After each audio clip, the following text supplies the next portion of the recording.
You are listening to Alex Nanlohi Podcast, to know the Lord and to make Him known.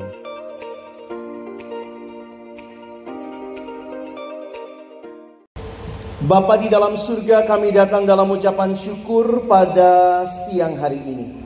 Terima kasih untuk cinta kasih dan anugerah-Mu yang sungguh nyata di dalam kehidupan kami.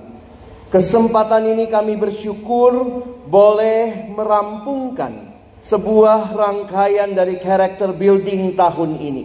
Terima kasih Tuhan, karena apa yang kami rindukan melalui semua ini kami semakin bertumbuh di dalam Engkau. Bertumbuh di dalam tanggung jawab kepedulian kami, baik kepada diri kami, kepada sesama kami, maupun kepada orang-orang yang lain di sekitar kami. Kami sungguh berdoa kiranya ketika kami akan merampungkan seluruh rangkaian acara ini, kami bersama-sama akan membuka firman-Mu ya Tuhan. Kami mohon kiranya waktu kami membuka firman-Mu, bukalah juga hati kami. Jadikanlah hati kami seperti tanah yang baik, supaya ketika benih firman-Mu ditaburkan itu boleh sungguh-sungguh berakar, bertumbuh, dan juga berbuah nyata di dalam kehidupan kami. Kami percaya firman-Mu firman yang hidup dan yang menghidupkan. Firman-Mu firman yang kudus dan yang menguduskan hidup kami. Firman-Mu firman yang tidak berubah, tetapi firman yang kami percaya sanggup mengubah kehidupan kami. Itulah yang kami rindukan, menjadi bagian dari semua kami yang berkumpul pada siang hari ini. Tuhan tolong, agar kami bukan hanya jadi pendengar firman yang setia, mampukan kami jadi pelaku-pelaku firman-Mu di dalam hidup kami, di dalam masa muda kami. Bersabdalah ya Tuhan, kami umat-Mu sedia mendengarnya. Di dalam nama Tuhan Yesus Sang Firman yang hidup, kami menyerahkan pemberitaan firman-Mu. Amin. Shalom. Selamat siang Bapak Ibu dan juga adik-adik yang saya kasihi dalam Tuhan Yesus Kristus. Ada pepatah mengatakan tak kenal maka tak sayang. Sudah kenal sih belum tentu disayang ya.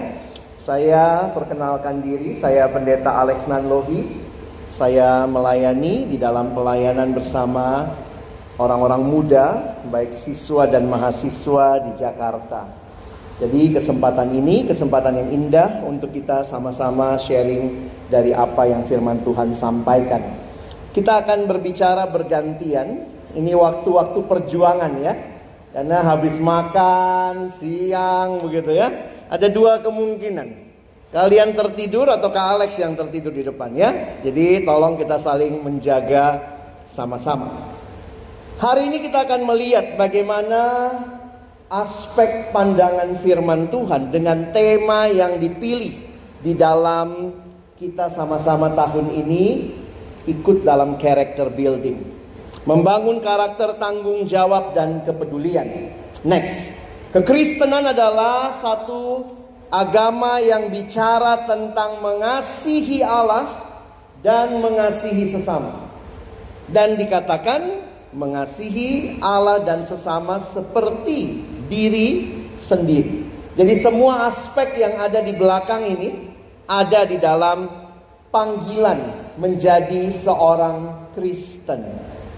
Kita lihat next, Matius 25. Saya akan mengajak kita membaca ayat yang menjadi tema kita, tapi kita akan baca dari ayat 31 sampai 40.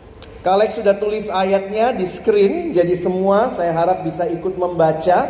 Nanti yang slide-nya tolong ikutin saja sampai kita selesai ayat 40. Mari kita membaca bergantian. Saya mulai ayat 31, teman-teman baca ayat 32, kita bergantian sampai ayat yang ke-40 ya. Baik, Alex akan mulai. Apabila anak manusia datang dalam kemuliaannya dan semua malaikat bersama-sama dengan dia, maka ia akan bersemayam di atas tahta kemuliaannya.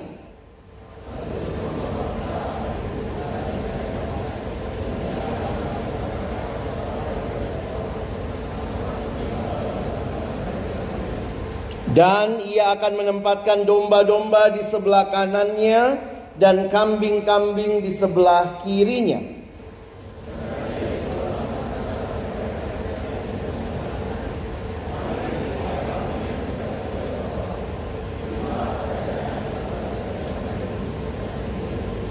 Nah, ini ayat tema kita ya, 35-36.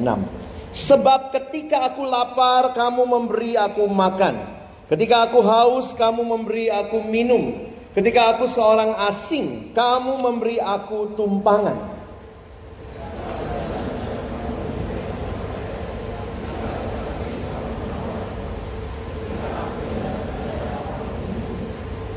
Maka orang-orang benar itu akan menjawab dia, katanya, Tuhan, bila manakah kami melihat engkau lapar dan kami memberi engkau makan? Atau haus dan kami memberi engkau minum?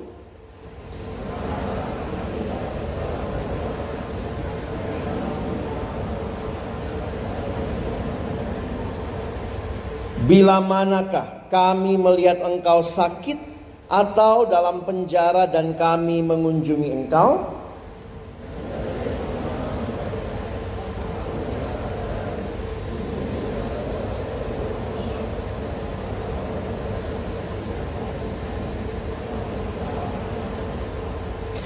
Sedemikian jauh pembacaan firman Tuhan. Berbahagialah kita yang bukan hanya membacanya, tapi merenungkannya, melakukannya dalam hidup kita dan bahkan membagikannya. Teman-teman, next slide.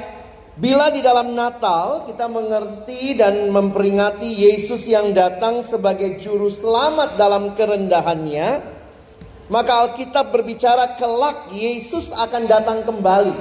Tapi kali ini bukan sebagai bayi mungil. Dia akan datang sebagai raja dengan segenap kemuliaannya dan semua malaikatnya. Itu yang kita baca tadi kalau kita lihat ayat yang ke-31.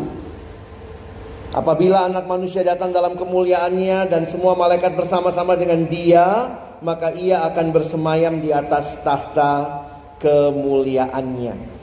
Teman-teman, Alkitab bicara tentang next ini adalah tentang kerajaan Allah. Bahwa Allah sang raja akan datang kedua kali. Dan yang menarik, kita umatnya, next slide, Yesus memberikan perumpamaan dalam Matius 25 untuk memperjelas lebih lanjut apa sih artinya menjadi siap siaga secara rohani untuk kedatangannya kembali. Jadi faktanya Yesus akan datang kembali. Tapi antara waktu kita menunggu kedatangannya, itu menjadi sebuah tanggung jawab kita. Bagaimana hidup kita sampai dia datang. Teman-teman, kita adalah orang-orang yang satu waktu nanti akan berhadapan dengan Tuhan, yang akan meminta pertanggungjawaban atas hidup yang dia berikan kepada kita. Kita tidak bisa melepaskan diri sebagai umat Allah yang diberikan tanggung jawab. Nah, karena itu, next slide, kita ini semua pemegang pasport Kingdom of God. Kita harus hidup dalam tanggung jawab dan kepedulian sebagai umatnya, sebagai warga kerajaannya sampai nanti Tuhan Yesus datang kali yang kedua. Menarik memperhatikan ya, slide berikutnya. Coba kalian perhatikan. Menarik untuk memperhatikan bahwa melayani kebutuhan dunia atau sesama manusia merupakan bagian dari melayani Yesus. Dari mana ayatnya? Coba lihat next slide. Itu ayat 40 tadi. Dan raja itu akan menjawab mereka, Aku berkata kepadamu, sesungguhnya segala sesuatu yang kamu lakukan untuk salah seorang dari saudaraku yang paling hina ini, kamu telah melakukannya untuk aku. Teman-teman, tanggung jawab kepedulian kepada diri, kepada sesama, kepada dunia di mana Tuhan tempatkan kita, itu bukan hanya sesuatu terkait dengan karakter, tapi itu panggilan Allah bagi semua kita umatnya. Coba lihat next slide ya. Nah, teman-teman lihat tuh. Apa yang kamu lakukan kepada salah seorang yang paling hina, Tuhan katakan kamu melakukannya untuk aku. Waktu lapar, haus, seorang asing telanjang sakit di dalam penjara. Teman-teman ingat baik-baik. Kita dipanggil Allah bukan hanya hidup bagi diri kita sendiri, tapi hidup bagi Allah dan sesama. Next slide. Jadi hal ini menggambarkan pentingnya tindakan belas kasihan yang dapat dilakukan oleh setiap orang, setiap hari. Perhatikan daftar tadi ya. Semua perbuatan ini tidak bergantung kepada kekayaan, kemampuan, kepintaran, tetapi melainkan sebuah tindakan sederhana. Waktu haus ya kasih makan, kasih minum. Waktu lapar beri makan. Kamu tidak butuh skill yang harus sekolah sampai S3 untuk bisa melakukan itu. Tindakan sederhana yang dapat diberikan secara bebas dan diterima dengan bebas. Tidak diperlukan bakat atau talenta tertentu untuk melakukannya. Ini panggilan Allah untuk kita. Semua yang sudah kalian lalui melalui games, melalui sharing dalam kelompok, itu menunjukkan bahwa Tuhan mau engkau peduli. Dengan siapa dulu? Sebenarnya sih peduli dengan Tuhan dulu ya. Kenapa? Tuhan peduli banget sama kita. Mari kita punya waktu yang serius, peduli untuk mendengarkan Tuhan. Yang kedua ya peduli dengan dirimu sendiri. Punya tanggung jawab untuk dirimu sendiri. Generasi siswa, remaja, pemuda saat ini memang unik ya. Setiap zaman itu punya keunikan. Banyak yang juga tidak bertanggung jawab dengan dirinya. Alex ketemu beberapa siswa yang tidak bertanggung jawab. Sibuk aja, ngapain? Main game. Kalau lagi pulang sekolah terus gitu ya. Jadi kayak gak ada tanggung jawabnya. Salah gak main game? Ya enggak sih. Poinnya begini. Ingat tanggung jawab utamamu. Kamu siswa, tanggung jawabmu studi, belajar. Maka pastikan kamu belajar dengan baik. Game menjadi sampingan. Jangan dibalik. Game utama, belajarnya jadi sampingan. Kamu sekarang siswa, bukan gamers, ya. Kita harus bisa membedakan. Kalau kamu bilang, tapi nanti saya mau kerja jadi gamers, saya mau main, nanti kemudian bisa ngasilin duit, itu nanti. Sekarang tanggung jawabnya adalah belajar. Kalau kamu tanggung jawabnya reviewer drama Korea, ya udah nonton drama terus tiap hari. Tapi karena kamu siswa, nonton dramanya itu sesuatu yang tambahan. Jangan dibalik. Tanggung jawab kepada dirimu. Tanggung jawab mengatur waktu. Tanggung jawab mengelola emosi. Kalau kamu sudah mulai berasa ini udah gak bener nih relasinya, udah toksik. Wah, kalau remaja bilangnya gitu ya. Anak sekarang bilangnya, ya kak saya butuh healing. Saya tanya, kamu sakit apa? Gak tahu sih, tapi butuhnya healing. Jadi gak tahu sakitnya apa, tapi butuhnya healing teman-teman ya. Nah di situ saya jadi sadar betul bahwa ternyata ini generasi yang perlu mengelola emosimu. Harus sehat secara emosional ya. Kalau kamu terbiasa tertekan, macam-macam tuh ya. Ada yang saking tertekan jadi depres. Alex juga pernah melihat beberapa siswa saking tertekannya gak bisa ngomong, menyakiti diri sendiri. Kenapa? Aduh kak, saya nggak bisa nangis. Udah nggak ada perasaannya. Wah, kemudian akhirnya dia menyakiti dirinya, melukai dirinya. Supaya apa? Bisa rasain sakit, bisa nangis katanya. Teman-teman, kalau kamu sudah terjebak dalam hal seperti ini, kamu butuh pertolongan. Jangan sepelekan. Punyalah mental emosi yang sehat. Ini tanggung jawabmu sama dirimu sendiri ya. Boro-boro ngomongin bertanggung jawab sama orang lain, sama diri sendiri juga kita harus bertanggung jawab. Kamu punya orang tua di rumah. Mereka bukan orang tua yang sempurna. Nggak ada sih orang tua yang sempurna ya. Kamu mesti belajar mencintai dan mengasihi mereka. Gimana suratnya? Apa isinya? Atau keluh kesah? Papa mama sibuk. Papa mama sih kalau ditanya kenapa sibuk, buat anak. Anaknya berasa tapi dia nggak ada. Wah, itu memang menarik. Orang tua sama anak tuh perlu duduk bareng ya. Alex melayani remaja, kadang-kadang saya pikir ini yang mesti dikonseling bukan anak remajanya saja, tapi papa mamanya juga. Karena realitanya sulit sekali. Tapi kita harus berjuang, peduli. Kamu minta orang tuamu perhatikan kamu, oke, tapi jangan lupa orang tuamu juga butuh perhatianmu.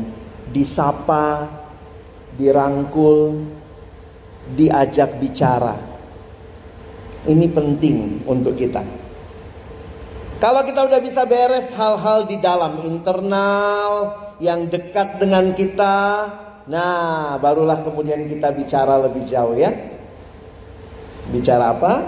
Peduli dengan sesama. Coba kita lihat slide berikut. Next. Di dalam Yesaya 58 ayat 6 dan 7, Tuhan memberikan firman ini buat bangsa Israel. Dan Yesus mengutip bagian ini ya. Yesus menghendaki keterlibatan pribadi kita di dalam memperhatikan kebutuhan orang lain. Lihat di sekitar kita. Apa yang menjadi kebutuhan orang-orang yang ada di sekitar kita. Coba kita baca ayatnya sama-sama ya. Yesaya 58. Yang tidur boleh disenggol dulu. Bangun yuk, baca ayat sebentar. Yuk kita baca sama-sama. Alex baca ayat 6. Adik-adikku baca ayat 7 ya. Yuk kita baca. Saya ayat 6, kalian ayat 7 ya. Ayo kucuk-kucuk matanya dulu. Nah supaya melek semua. Saya dulu yang baca ya. Oke. Bukan berpuasa yang kukehendaki ialah supaya engkau membuka belenggu-belenggu kelaliman dan melepaskan tali-tali kuk, supaya engkau memerdekakan orang yang teraniaya dan mematahkan setiap kuk. 7.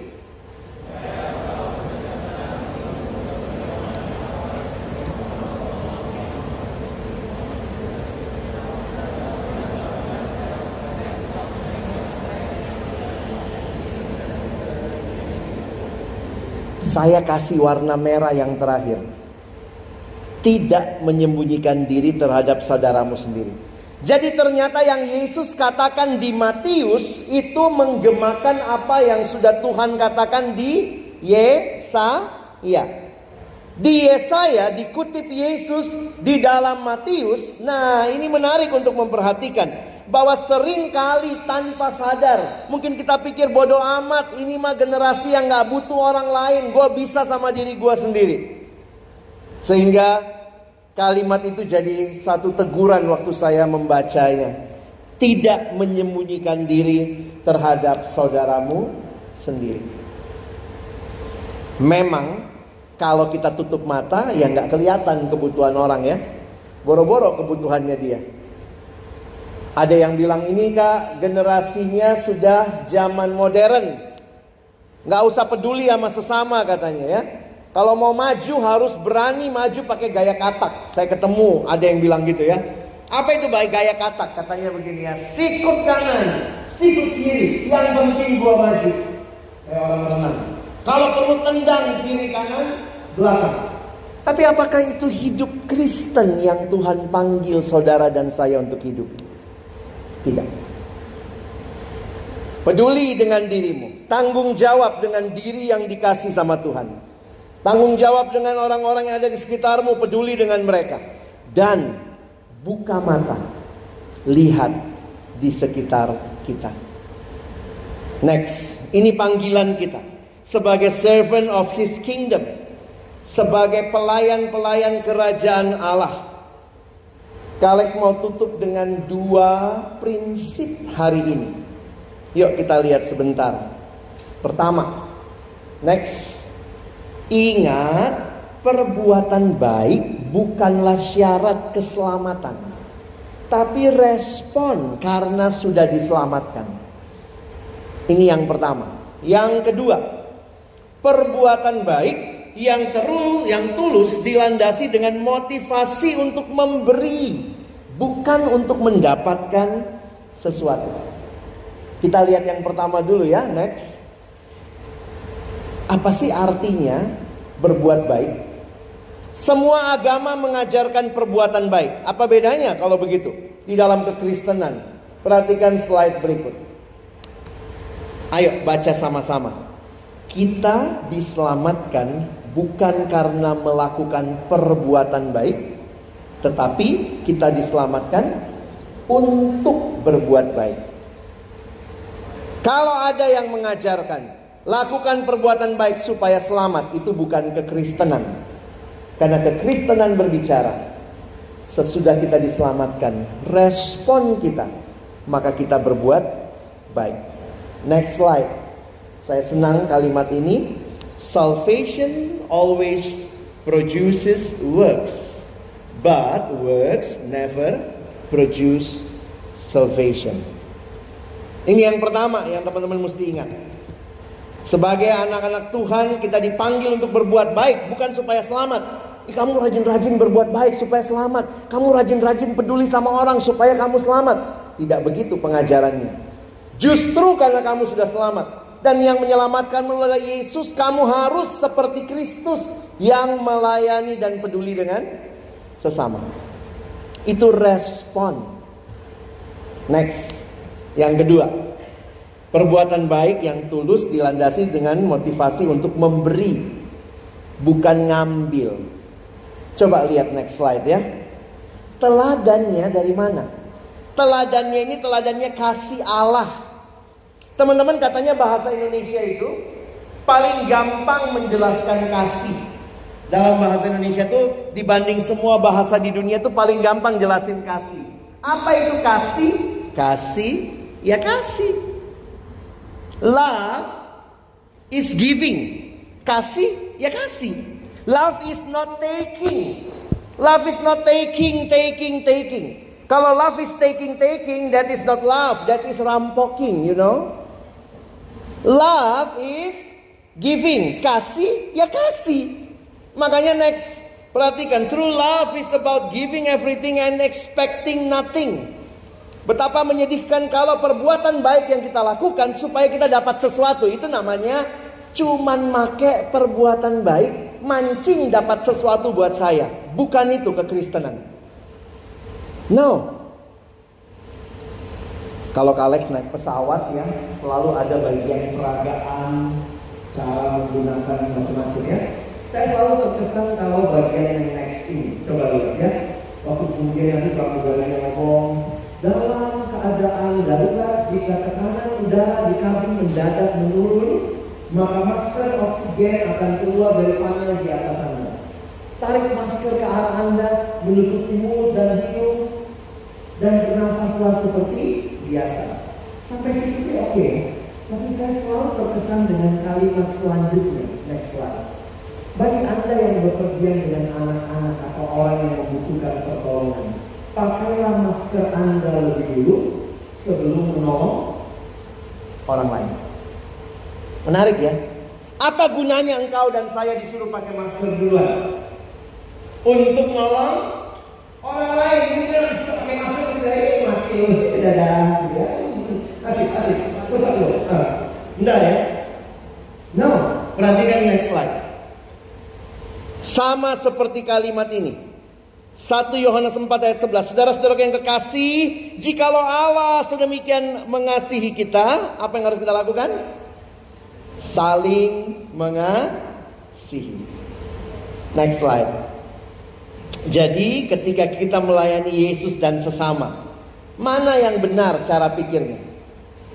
Apa yang saya dapatkan atau justru apa yang saya berikan? Next, kita meniru Yesus. yang teladannya telah memberikan hidupnya seluruhnya. Teman-teman, hari ini kita selesai dengan character building kita. Teman-teman sudah belajar banyak apa artinya menjadi anak-anak yang belajar bertanggung jawab. Tapi ingat, akhirnya itu bukan cuma permainan, itu bukan cuma saran-saran praktis, itu bukan cuma tips-tips kehidupan. Itu panggilan bagi setiap kita yang mengaku murid-murid Yesus. Panggilan untuk mengasihi Allah, tanggung jawab dengan Tuhan, belajar tanggung jawab ya. Gereja jam berapa bangun, pergi gereja. Aduh, masih bisa online kak, kamu gak lumpuh kan, masih bisa ke gereja. Ada kesempatan ibadah di sekolah, dengar firman baik-baik, posisi duduk yang baik. Kenapa? Itu tanggung jawabmu sama Tuhan. Belajar dengar firman baik-baik. Tanggung jawab dengan dirimu, jaga dirimu, kesehatan dirimu, tubuhmu, fokusmu, dan juga kepedulianmu kepada sesama. Oh, itu bukan tips-tips kehidupan semata, itu panggilan yang Tuhan berikan bagi setiap kita yang mengaku murid-muridnya. Next, bagian terakhir, sebuah refleksi ya. Saya senang juga waktu belajar apa yang hari ini kita jadikan tema tentang gaharu. Next slide ya. Nanti kalian bisa googling, mungkin udah dibahas juga. Kalian bisa googling, lihat apa itu gaharu.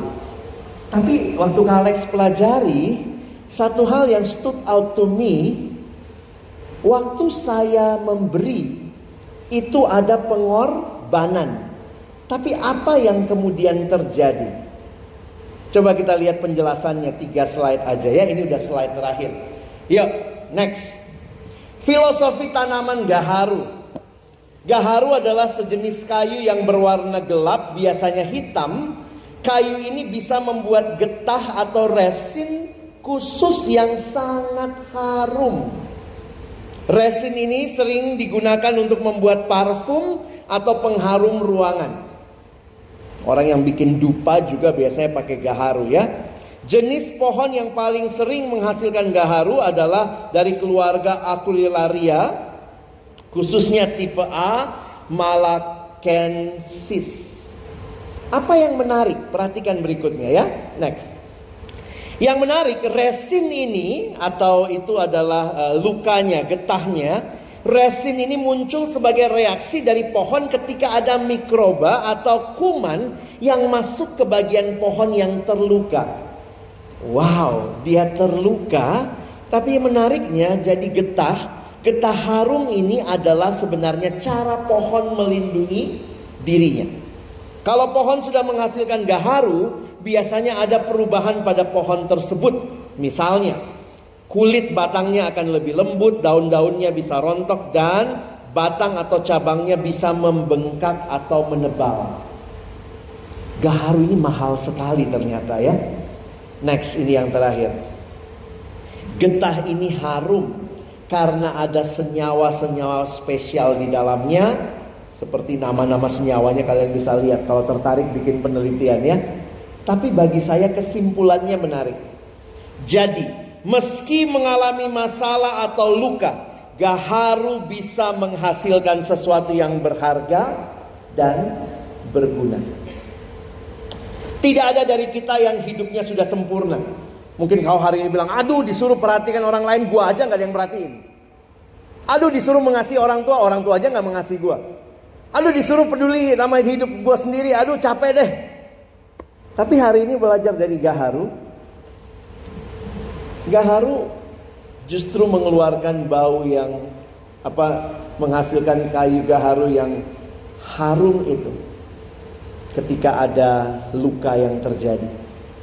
Kak Alex gak mau katakan kalau gitu kita mesti luka semua gitu ya. Tapi saya mau katakan begini, pengorbanan yang teman-teman dan saya lakukan kiranya menjadi bau-bauan yang harum, memuliakan Tuhan, karena kita memberinya dengan ketulusan. Maka kiranya karakter building yang sudah dilakukan 3 hari ini ditutup dengan landasan firman. Kamu dan saya dipanggil Allah Coba next slide ya, God's calling ya. Kalau Tuhan panggil harusnya kita gimana? Jawab nggak? Ya angkatlah ya. Oke, Tuhan tolong saya menjawab panggilan-Mu. Jadi orang yang mengasihi Tuhan dan peduli dengan sesama. Amin. Mari berdoa.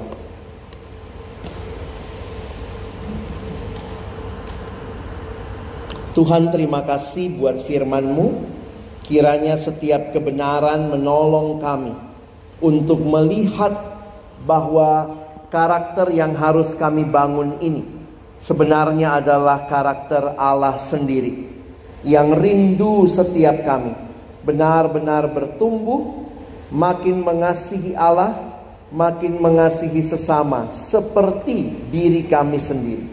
Ini bukan hanya tips-tips kehidupan, ini bukan hanya hal-hal yang kami butuhkan untuk survive dalam hidup, tapi lebih lagi ini adalah panggilan Allah bagi setiap kami yang telah menikmati kasih Allah, supaya kami juga mengasihi sesama. Tolonglah agar kami terus bertumbuh di dalam kasih kepada Allah, seperti juga kasih kepada sesama dan diri kami.